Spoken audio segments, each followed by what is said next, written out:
This is not their numbers. They have examined numbers that are filed by the operators with the Texas Railroad Commission, and they found that less than 6% of all wells meet minimum economic thresholds. It is sometimes said that further, this is a quote from Dr. John Lee. He's a professor at A&M, petroleum engineer, and he was the architect of the SEC rule change, which I'm going to get to next. Dr. Lee, in an email that he wrote to me back in March of this year, said, "It is sometimes said that 20% of shale wells carry a project. The other 80% can easily be uneconomic." I borrowed these next two slides from the geologist in Houston. As you can see, you remember the proliferation of wells that Adam showed you in the beginning? That's this blue area. You remember it was pretty much carpeted by wells. See those red dots? Those are the only wells out of that entire carpet that have met minimum economic thresholds in the Barnett.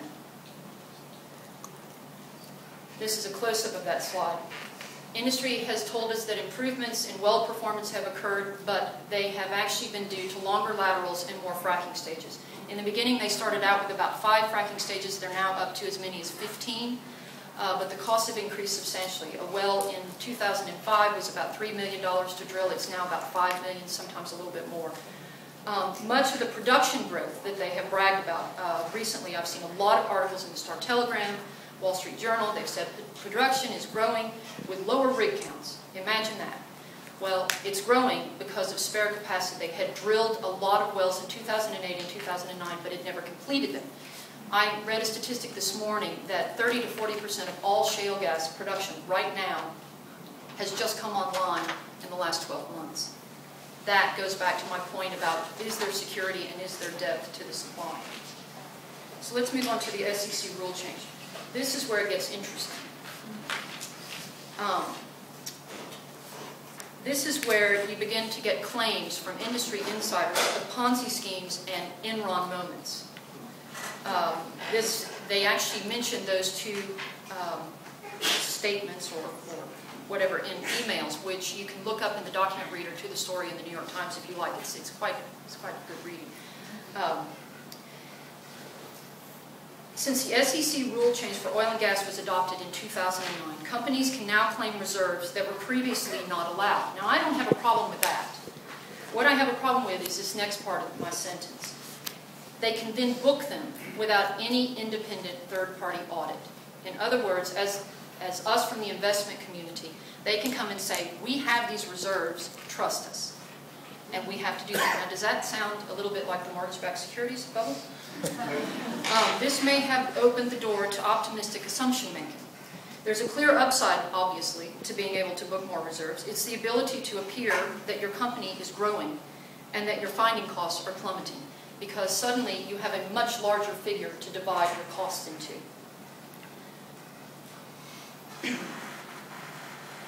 But is this really the case? In 2009, November, Mark Hoppe of EOG Resources told financial analysts that those that select to book liberally can have extremely low finding costs, and those that book more conservatively will have higher finding costs. EOG went on to increase reserve estimates by more than 135% under the new rules.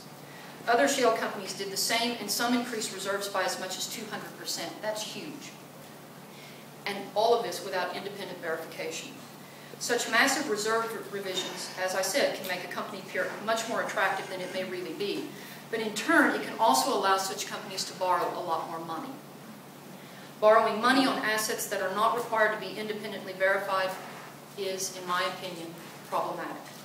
Industry experts and officials often state that costs dropped dramatically with the economic downturn, but while overall costs did drop in 2009, the dramatic drop in costs seen in some of these shale gas companies cannot be completely explained by this factor.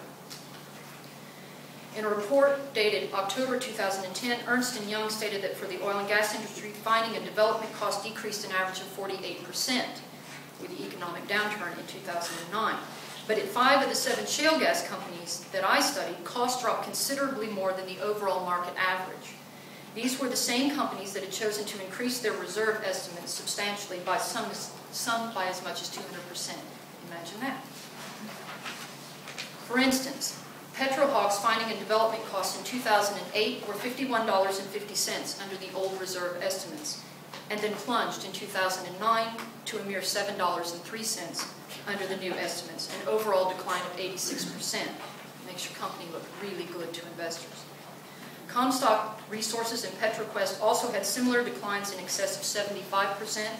Range Resources and Chesapeake Energy tied at 66% declines, well in excess of the average 48% seen overall amongst oil and gas producers. EOG was the only one who came in line at 48% decrease of the companies that I studied. But these plummeting cost figures raise questions because the reserve estimates, again, have not necessarily been independently verified. Further, many companies in their reporting do not include sunk costs, such as lease costs. They just ignore that.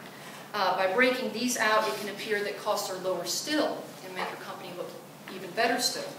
But leases have to be paid for, as we all know, and cannot simply be disregarded as part of the overall cost picture. When these are factored back in, costs inevitably rise significantly.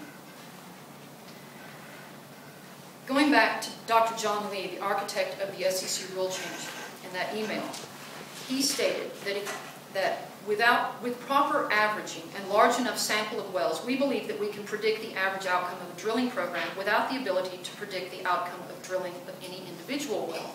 If we don't have enough wells for valid statistics for what we've already drilled, or if we don't have enough future drilling opportunities to have reasonable expectations of average outcomes, then we may have to write down some of our assets, as some are doing.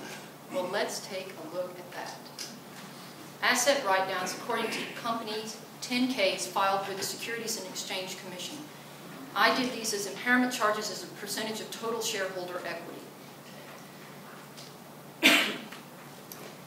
Shale companies began writing down assets in 2009. Impairment charges as a percentage of total shareholder equity has been enormous at some of these companies, as you can see. PetroHawk charged off assets as impairments that accounted for 185% of the total shareholder value of the company. I'm still trying to get somebody to explain that one to me. Quicksilver Resources, Fort Worth Company, charged off 151%. Chesapeake, 115%. Devon Energy, 102%. Range also took a hefty impairment charge in Q1 of 2011. I haven't included them on here because I only went through 2010. When they sold off all their Barnett Shale properties, they took an impairment charge of about $500 million. And I haven't sat down to do the math yet, but in my head, it looks like it's going to fall somewhere between 40 and 45%. So let's go back to what Dr. Lee said. If we don't have enough wells for valid statistics, well, we have 15,000 wells. I think that's enough wells for valid statistics. Or he said, if we don't have enough future drilling opportunities, well, obviously these companies didn't think they had enough future drilling opportunities because their wells weren't making enough money. Then we may have to write down our assets, as some are doing.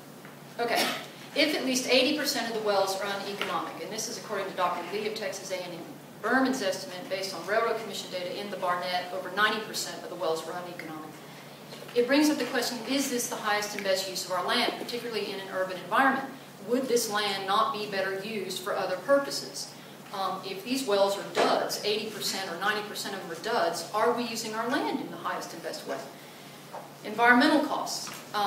The city of Fort Worth, and Jim may talk about this next, I don't know, because he served on that air quality study task force. But it's my understanding that the ERG report said there were 94% of all sites where there were benzene emissions, detectable benzene emissions. I don't think that anybody has done a cumulative picture of that, any sort of dispersion model. No, didn't think so. So what is going to be the cumulative effect of 94% of all those sites, and 80 to 90% of them are dud sites anyway? The environmental costs could be enormous. This industry is exempt from the CERCLA Act. If it were not exempt, every single one of these pad sites would be considered a Superfund site because of the chemicals and compounds they're using on each of these sites to drill these wells, to frack these wells. Water. We're in the worst drought that Texas has known. And this water is permanently removed from the hydrological cycle. Industry loves to tell us that it's comparable to golf courses, and certainly we can argue the merits of watering golf courses. However, when you water a golf course, that water can evaporate or it can percolate down to recharge aquifers. That is not the case with water used in drilling. That water is so contaminated it has to be trucked away and put in deep, deep injection wells, and it's permanently removed from our hydrological cycle forever. So in conclusion, shale gas, I hope I made this as interesting as you could possibly make it, but it may not be as cheap and abundant as the industry tells us. If we were to adopt as national energy policy something like the Pickens Plan, where we have massive conversions of fleets, trucks, power plants, we could find that we're caught behind the 8 ball a little bit further down the road. If reserves have indeed been overestimated, and it looks as though they have, and costs have indeed been underestimated, then we may be trading one very expensive hydrocarbon for yet another very expensive hydrocarbon. And it looks like supply may not nearly be as secure as once thought. If, because of this drilling treadmill, if they continue to drill, or if they slow down on drilling, that record supply capacity will drop precipitously very quickly. That concludes my talk, and thank you very much.